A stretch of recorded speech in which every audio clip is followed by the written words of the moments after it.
Igbo nwere mmadụ worldwide. Ndị Igbo ndị nwe m ekelekwala m na ọ ga-adịrị nwoke na mma dịrị nwaanyị na mma na eke na orie na afọ na nkwọ. Ya mere onye unu na-anụ olu ya n'ụbọchị nke taa bụ Maazị Daniel Ikoku eke Edondi eze kunie na London. Ọ bụ mụnwa bụ onye isi ndị ngalaba nke Igbo nwere mmadụ worldwide. Ya mere n'ụbọchị nke taa anyị na-ewetakwara ya unu dịka anyị si ewetara ya unu kwa izu ụbọchị Fraịde ọbụla ihe gbasara nkụzi asụsụ Igbo. Ya mere n'ụbọchị taa anyị abịaghachikwala ọzọ dịka anyị si abịa n'oge ọbụla. Biko, o nwere otu ihe m chọrọ ịyọ gị. O nwere otu ayịyọ m chọrọ ịyọ gị. Biko, ọ bụrụ na ị nweta ihe onyonyo anyị a na Facebook, biko sonyere anyị na Facebook iji kwalite asụsụ Igbo. Ya bụ na ị nwetakwa ihe onyonyo anyị a na YouTube, biko bịanyere anyị aka na YouTube. Subscribe. Ọ gaghị eri gị ego, ọ gaghị erikwenye gị ihe ọbụla. Biko anyị na-ayọ gị ayịyọ. Subscribe ka ọ ga-abụ ọ bụrụ na ị nwere ụmụaka kwesịrị ịmụta asụsụ Igbo, ị nweghị ohere ịkụziri ha asụsụ Igbo, ịkpọnyere ha ihe onyonyo a ma ọ bụ this video, they will learn. I promise you, under 10 days, they will learn how to speak Igbo fluently. Nke a mere anyị ji na-ayọ na ayịyọ. Biko, ọ bụrụ na ilecha ihe onyonyo a, you share it. Ya bụkwara na ilecha ya ihe anyị na-eme masịrị gị, gị kpọtụrụ anyị n'ekwentị, anyị ga-aza gị. Ihe ọbụla ị jụrụ anyị ga-asa gị. Ihe ọbụkwana na ị kwuru, anyị ga-ege gị ntị. Daalụnụ. Geenụ Nwaada Glory Gịnịkachi Nnantị. Daalụkwanụ.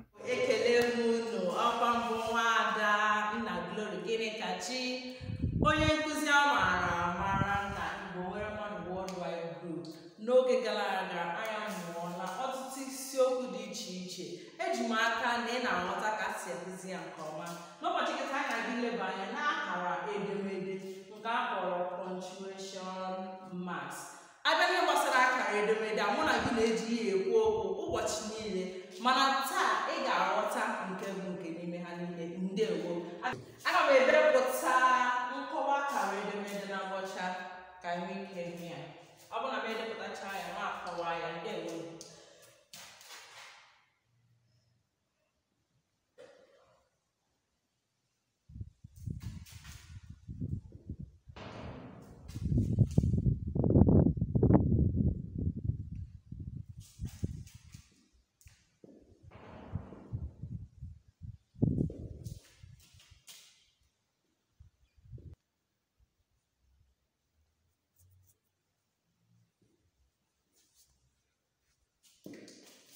Dịka m depụtara ya n'agba ọcha, akara edemede bụ akara ndị ahụ dị iche iche eji ede edemede iji gosipụta ihe mmadụ bụ n'uche.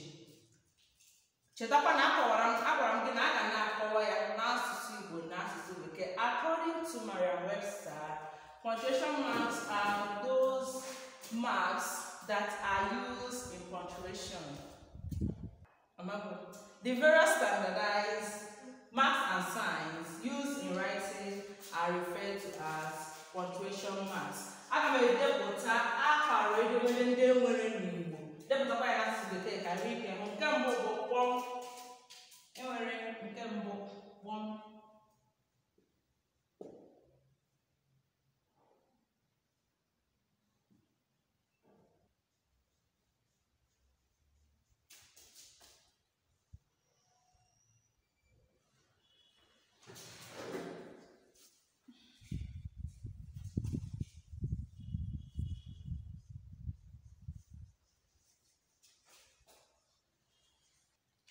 Dịka edepụtara ya n'agba ọcha, ihe ndị a bụ akara dị iche iche enwere n'asụsụ Igbo.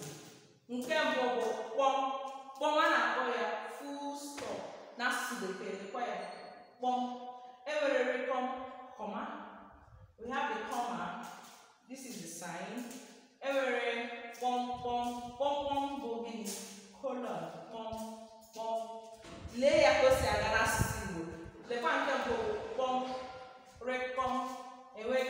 Pom pom, which is colon. We have pom recom, which is what is semicolon. And we have akara ube, which is hyphen. Akara ube, which is what hyphen. And we have recom, which is the apostrophe. And we have judge, which is the question mark. And we have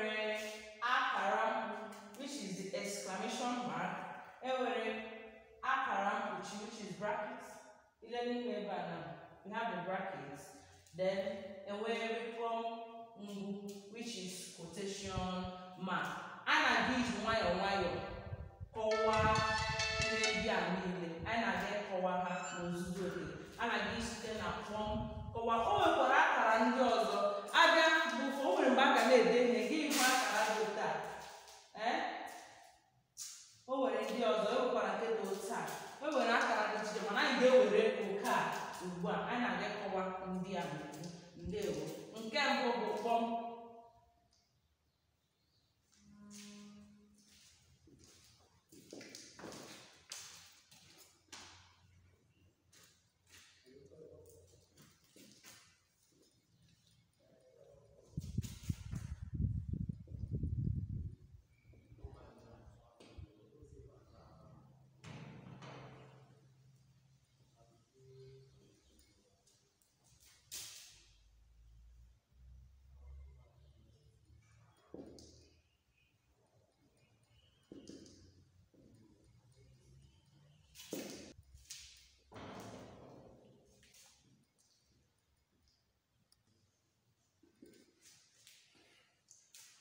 Okay, dịka m depụtara na agba ọcha, ọ bụ niile akọwara m ihe bụ kpọm, kọwarịkọm, kọwaa njụ ajụjụ. Aga m ejizi ọnụ kọwazie ndị a.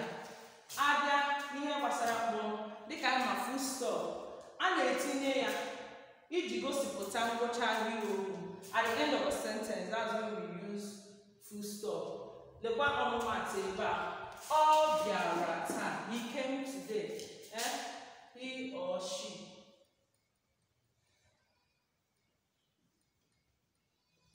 Stop. Ọ bịara taa. A nwere ike bụ Nkechi, ọ nwere ike bụ Ọlaedo, nwere ike bụ Ọlaọcha. Ọ bịara taa. He came today. Full stop. A na-etinye ya n'okwu dị mkpirisi. Ọmụmatụ ihe a bụ ọ dịzi. Ihe a pụtara odoziakụ. N'asụsụ Igbo ihe a bụ gịnị? Odoziakụ. Ọ bụ otu a na-akpọ ya n'asụsụ Bekee Miss. We have Mrs. Ihe a bụ odoziakụ. Ị ga-eti kpọm lekwakwa nke a na ugbu a etinyere gịnị kpọm. E nwere dọkịta. Onye dọkịta. Mma na-ebu dọkịta ya doctor. This is a short form of doctor. Dere gawazie. Ihe ahụ dịka m kọwara na mbụ, ihe a gịnị? Dere gawazie. Kpọm dị ebe a. A na-etinye ya n'aha mmadụ dịka GN gịnị dike. Ji a nwere ike bụrụ Godfrey, nke a nwere ike Nwankwọ, nke ọbụla ọ bụ. Mana edepụtachara detail GNDK. E nwere DO ike okwu. Dan Okonkwo ike okwu. Dekwa ya ebe a. Abịa nwee FC Ogudu. Nke a nwere ike bụrụ Frank, nke a bụrụ Chimdi. Dekwa nke a bụrụ gịnị? Ogudu. Aga na nke abụọ e nwere Rikon. Rikon, which is what? Comma. Look at the sign here. Remember that standardized signs we use in writing. E nwere Rikon. Look at the sign here. Eji Rikon egosipụta ihe ndị agụpụtara n'usoro dịka ije ahịa Rikon. Ije ahịa Rikon. Zụtara m ji Rikon. You know what ji bụ gịnị? Yam. That's the case. Zụtara m ji, ede, cocoyam, azụ na ose. Gị tinye gịnị? Kpọm. Chetasị gị na kpọm a na-etinye ya na ngwụcha gịnị? Ahịrịokwu. A na-etinye ya na ngwụcha ekele mmalite letter. In letter writing, while writing your salutation, you write it in this format, like dear sir. Let's use example like dear sir. This is your salutation. After your salutation, you add ma, dear ma. You add comma after your salutation. Ọ bụ tọ dị na leta nke Igbo. E nwere ọmụmatụ. Dear sir, dear, e nwere ezigbo nna anyị. Gị tinyere com. E nwere ezigbo n'isi. Gị tinyere Rikon. Nke abụọ Rikon na-arụ. Abịa na nke atọ, aga m eji ọnụ kọwa ndị ọzọ. E were njụ ajụjụ. Like you see here, we have the question mark. A sị na eji ya egosi gịnị? Njụ ajụjụ dịka kedu aha gị? Kedu? E nwere gịnị? Onye? Ihe ndị anyị lebụcha gịnị? Ajụjụ. Chetakwana ihe na-egosi na ọ bụ njụ ajụjụ bụ gịnị? akara. Ọ bụrụ na ide ihe dịka kedu itighi ya akara ajụjụ a, ihe ahụ egosipụtara na ọ bụ gịnị akara ajụjụ. Iji mee ka egosi na ihe ahụ ajụjụ ọ bụ site na gịnị akara the question mark. Enwewara ọ bụrụ na ewepụ akara ajụjụ ebe a ma ọ bụ ebe a, ị ga-ahụ na ozi gịnị oke ihe gosiri na ihe a bụ ajụjụ bụ akara ajụjụ a. Iwepụ ya ihe a mgba o gosighị ajụjụ, o gosighị o nwere ike ọ bụrụ aha mmadụ, mana ihe itiri ya akara ajụjụ ọ ghọrọ gịnị njụ ajụjụ. E nwere kedu, gịnị, onye, ole. Abịa asị na eji ya anyị bala n'ọrụ njụ ajụjụ, ejikwa ya egosi ahịrịokwu bụ gịnị ajụjụ. Gịnị mere what happened. Wegasị kedu ebe isi where are you from. E nwere ọtụtụ ọmụmatụ ndị ọzọ dị iche iche. Ugbu a ka anyị leba anya na ndị a anụmanụ depụtara n'ụgbọ ọcha. Anyị ga-eleba anya na ndị a ka anyị were akara ure which is hyphen. Abịa na akara ure a na-adịrị ọmụmatụ tupu kọwaa ya.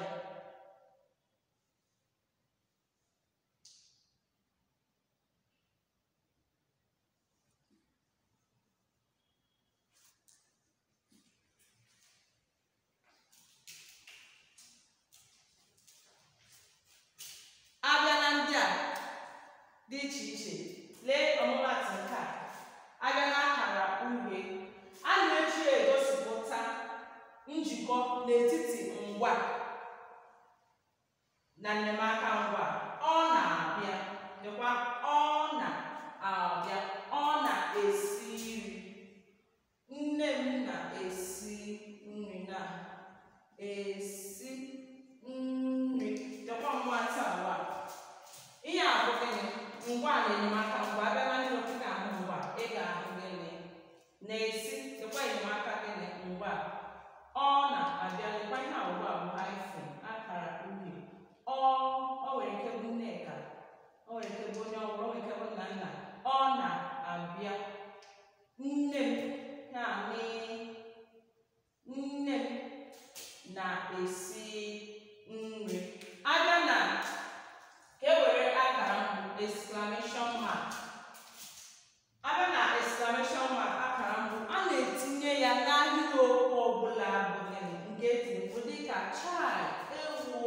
Enwere ọmụmatụ ewo, agụ eme, ewo. Ọ bụrụ na ihe eme ma ọ bụ ihe uru ji asị child, ekesị gịnị ihe dị otu a, ewo. Ihe na-egosi gịnị obi mmapụ.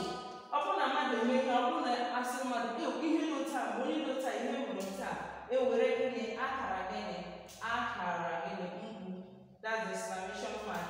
Ewo, like we have in English, we have wow, we have ow, we have ouch. A na-eji akara ndị a dịkwa mkpụrụ okwu ndị a gosiri gịnị nti mkpu. Enwere akara mkpuchi which is brackets. Ebe na-achọ idepụta ihe, enwere akara mkpu dịka brackets. Ọ bụrụ na achọ idepụta ihe, gị deba ya n'ime ebe a. Ọ bụrụ na ị na-asị ka m depụta ọmụmatụ dịka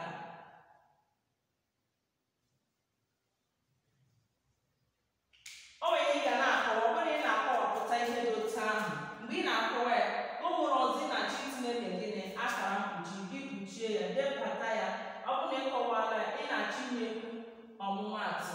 Ọ bụrụ na a chọrọ ịsị ọ sị m, ọ bụrụ na ị ga-eme ka ọ sị m bịa, ya bụrụ ebe a ị na-achọ ịgwa ya. Ọ bụrụ na ọkụ mkparịta ụka n'etiti mmadụ abụọ ma ọ bụ karịa, ịchọghị onye nke ọzọ mata ọnụ ọ na-ekwu, ide ịba ya. Ị nwere ike idebe taa Chika.